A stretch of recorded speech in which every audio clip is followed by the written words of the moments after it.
Number 8 Iniya 50 kilogram எடையுள்ள ஆப்பிள்கள் மற்றும் வாழைப்பழங்கள் வாங்கினார். 1 கிலோகிராமுக்கு ஆப்பிள்களின் விலை வாழைப்பழங்களின் விலையைப் போல 2 மடங்கு ஆகும்.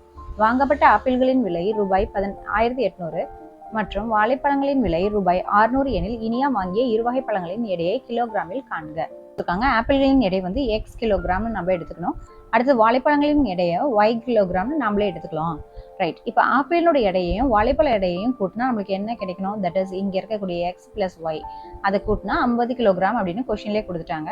ரைட். அவங்க கேட்கறது என்னன்னா எக்ஸ் ஒய் எவ்வளோ இருக்கும் அப்படின்னு சொல்லிட்டு தான் கேட்குறாங்க. அதாவது அதனுடைய எடை என்ன, எக்ஸினுடைய எடை என்ன, ஒய்யினுடைய எடை என்ன அப்படிங்கிறத கேள்வி. நெக்ஸ்ட் என்ன கண்டிஷன் கொடுக்குறாங்கன்னா ஆப்பிள்களுடைய விலையானது வாழைப்பழங்களின் விலையை போல 2 மடங்கு அப்படிங்கிறாங்க. ஓகே, நமக்கு என்ன தெரியும்? ஸோ மொத்த ஆப்பிள்களுடைய விலையை வந்து அவங்க 1800ன்னு கொடுத்துட்டாங்க. பட் அதுக்கான எடை என்னன்னு கொடுக்கல. அதே போல் இப்போ நம்ம இதுலேருந்து என்ன சொல்லலாம்னா ஒரு ஆப்பிள்களுடைய விலை வந்து 1800 டிவைட் பை எக்ஸ்ன்னு சொல்லலாம் தானே. நெக்ஸ்ட் மொத்த வாழைப்பழங்களுடைய விலை வந்து 600ன்னு கொடுத்துட்டாங்க.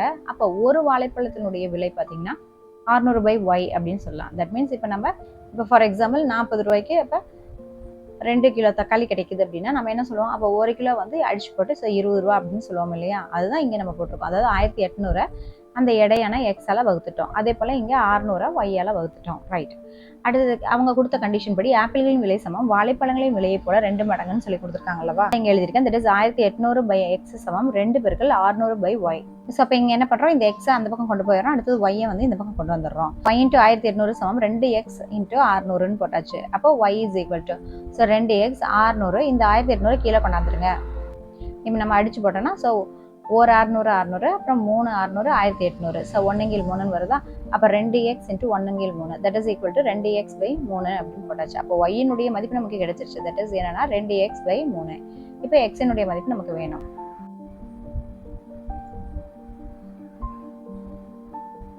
ஸோ என்ன கண்டிஷன் கொடுத்துருந்தாங்க? எக்ஸ் பிளஸ் ஒய் சமம் 50ன்னு கொடுத்துருந்தாங்க. ஸோ எக்ஸ் இந்த ஒய்க்கு பதிலாக நம்ம என்ன பண்ணலாம்? இங்கே இருக்கக்கூடிய இந்த 2x பை 3 போட்டுடலாம். போட்டு இஸ் ஈக்குவல் டு 50. அப்போ என்ன ஆகும்?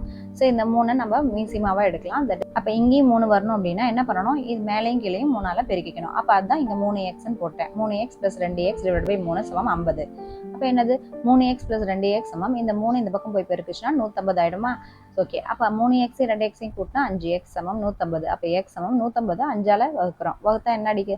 இது 2 அடிபட்டா என்ன கிடைக்குது? தட் இஸ் 30 அப்படின்ட்டு. அப்போ ஒரு எக்ஸ் என்னது? 30 அப்படின்னு சொல்லி கிடைச்சிருது. ஓகே, இதை கொண்டு போயிட்டு நம்ம இந்த ஒய்ல போட்டோம்னா நமக்கு ஒய்யோட மதிப்பும் கிடைச்சிடும் அல்லவா? ஸோ ஒய் சமம் 2x பை 3ன்னு தெரியும். இந்த எக்ஸுக்கு பதிலாக 30 போடலாம். 30 போட்டோன்னா என்ன கிடைக்குது? தட் இஸ் இந்த 3ஐயும் இந்த 30ஐயும் அடிங்களேன். 1 3 3. ஸோ 5 3 30ன்னு வரும்.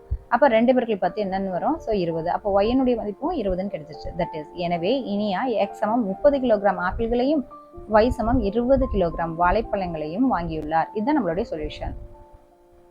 That's all. Like, share and subscribe Shifa Diaries.